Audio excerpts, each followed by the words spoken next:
শ্রমিক ভট্টাচার্য মহাশয়, আমি তাকে অনুরোধ জানাবো আজকে শ্রী মাখনলাল সরকার সম্পর্কে তিনি আমাদের বলবেন।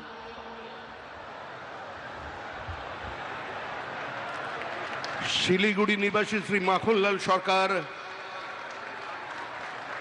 সবরই প্রতীক্ষার মতো দীর্ঘ প্রতীক্ষা।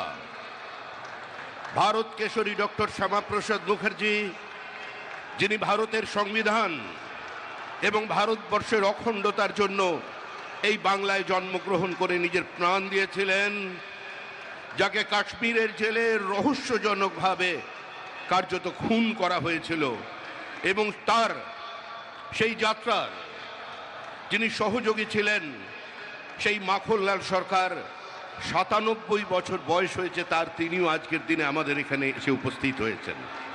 শ্রী মাখনলাল সরকার তারপরে দিল্লিতে একটি দেশাত্মবোধক গান গাওয়ার জন্য দিল্লি পুলিশ তাকে গ্রেপ্তার করে। কংগ্রেসের সরকার নিয়ে যাওয়া হয় বিচারালয়ে।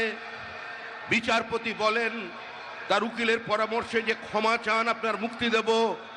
কিন্তু মাখনলাল সরকার বলেছিলেন আমি কোনো অপরাধ করিনি, সুতরাং আমি একটা গান গেয়েছি।